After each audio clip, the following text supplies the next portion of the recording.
Hey, this is Brighter Rays, and we're looking at a study called The Place of God in Genesis chapter 30.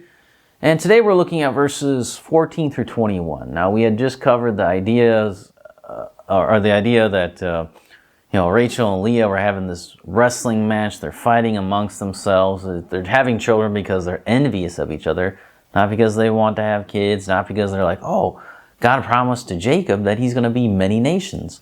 So we'll have a bunch of kids. That wasn't their idea. They're just envious of each other. That's the Bible tells us their motivation is envy. So that's the problem. And there's more envy to come. And it's not just Rachel that's envious. Not just Rachel's envious. Leah is envious as well. And there's more of that going on. So let's get into the text here and take a look.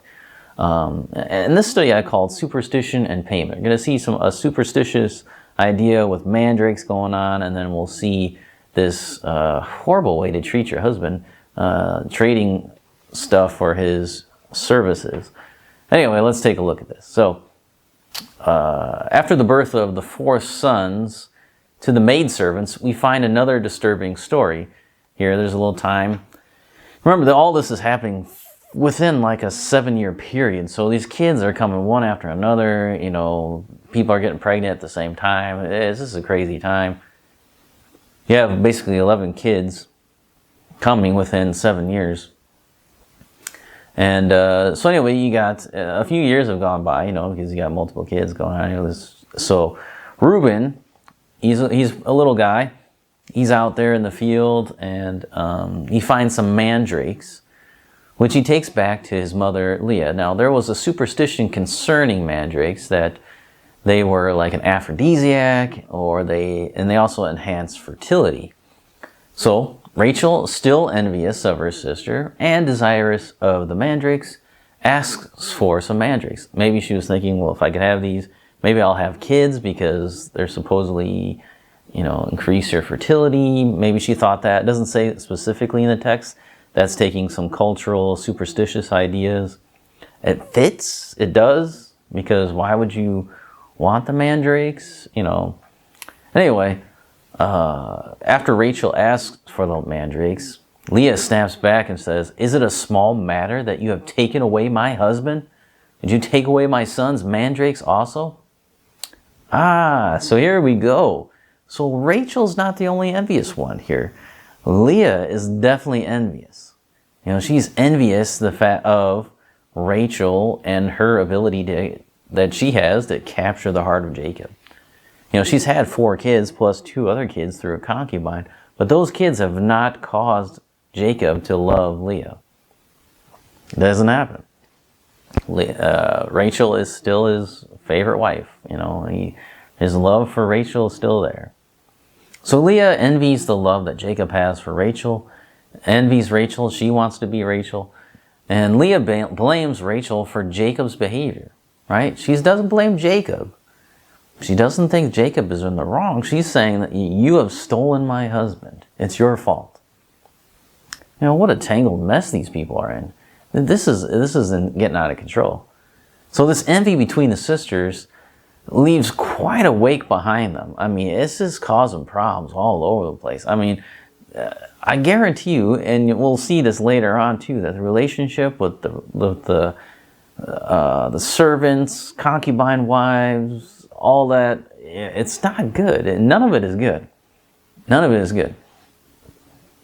So we have a lot of issues going on here, and it has far-reaching effects. But as this part of the story goes on, there's really no respect for Jacob and very little respect for God, I think, being shown here by these women. But here we go. Rachel tells Leah that she will trade one night with Jacob for the mandrakes. And Leah agrees. Now, where do you begin with just the insanity of what's going on here?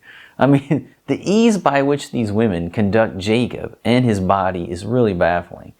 They talk about love and children as if they're so important, but on the other hand, they treat them so cheaply.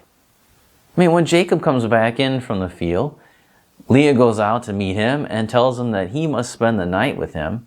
with her because she hired him with her son's mandrakes. What? Nothing says love like hiring your husband's services by trading some plants for him. I traded my son's, she says, my son's mandrakes for a night with you. So you have to come stay in my tent tonight. Like, this is your husband. And Rachel, and this is your wife. It's like, I don't know where to begin with this. I mean, where do you... It's hard to imagine being in this situation. Like, what the heck are you talking about?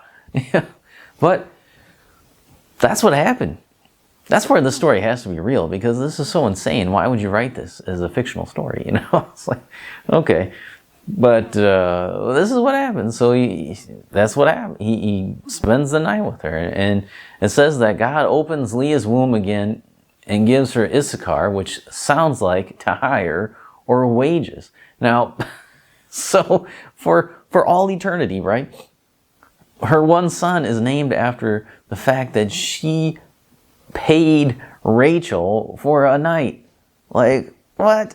If you think about it, like, this guy is walking around with the name meaning I was hired. Wages. He's the wage. But she says that God gave her Issachar because she gave Zilpah to Jacob as a wife. Now, think about that. She says that God gave her Issachar because she gave Zilpah to him. And so God is paying her because she gave Zilpah to Jacob? What? God paid Leah because she gave her servant to Jacob for a fourth wife. That seems contradictory to what we know about God, doesn't it? I mean, he said in Genesis, in the very beginning of Genesis there, that, a man shall leave his wife and cleave to his, should not leave his wife, should leave his parents and cleave to his wife. It was one wife, and Adam only had one wife. There's nowhere where he tells them, the men to go out and get a bunch of wives. He never says that. He never commands that. Never says that it's a good thing. He says if you're going to do that, then you need to provide for your wives. But he doesn't say that you should. That's a good idea, or that he even wants them to do that. So again, we need to be careful that we do not count God's favor as an approval of our own foolishness, right? I think that's what Leah is doing here. Nowhere does it say that Leah is right in what she's saying.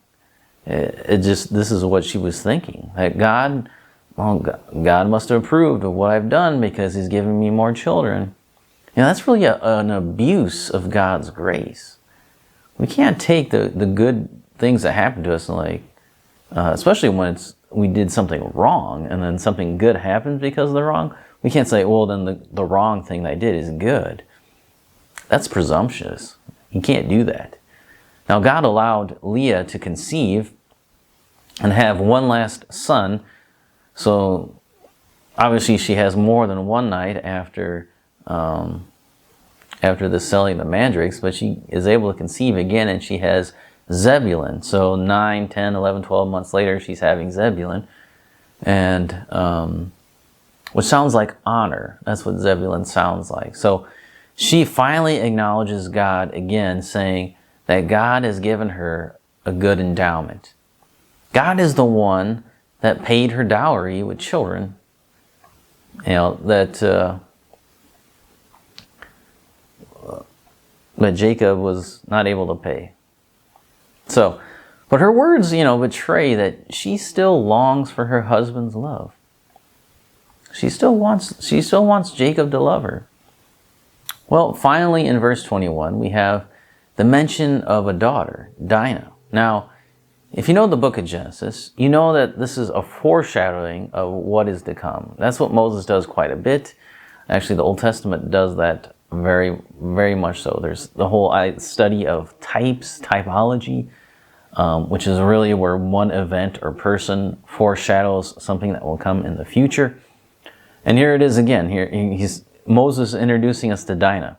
It says, after all these boys that Leah has, then she has a daughter named Dinah. Now, when she actually is born, if it happens after Joseph, from Rachel or whatever. It's really, the timing here is not very well laid out, which is really not Moses' concern. We know that he had, 7 kids, or 7 years, and there's 11 sons when Dinah is born, sometime after Zebulun, and could have been in that, in the ensuing years. She's at least old enough when they get to Canaan that she is going out on her own. So you can find it. So Dinah's born pretty close to all these other kids going on here. So now we have, 11. We're gonna have 11 kids here. Jacob's family's growing fast, but yeah, it's a crazy story. I don't know where. It's hard to explain just the insanity that's happening here. If you can put yourself in the place, and this is not decades. This is happening in. It's less than a decade that all these things are happening. All these children are coming. The servants are all having kids too, and I don't know. It's a mess. That's all you can say. It's a mess. And we should be careful that we don't attribute our messes to God, or say that because He does something good to us, or what we perceive as good to us, that God is approving of what we're doing. We need to be careful that we don't confuse those things. God gives us good things. He blesses us a lot of times despite what we're doing, So we shouldn't be like, oh, God is giving me X, Y, and Z. Therefore, what I did or how I got it, God approves. We don't want to do that. God approves of the good, the righteous things, but He defines that.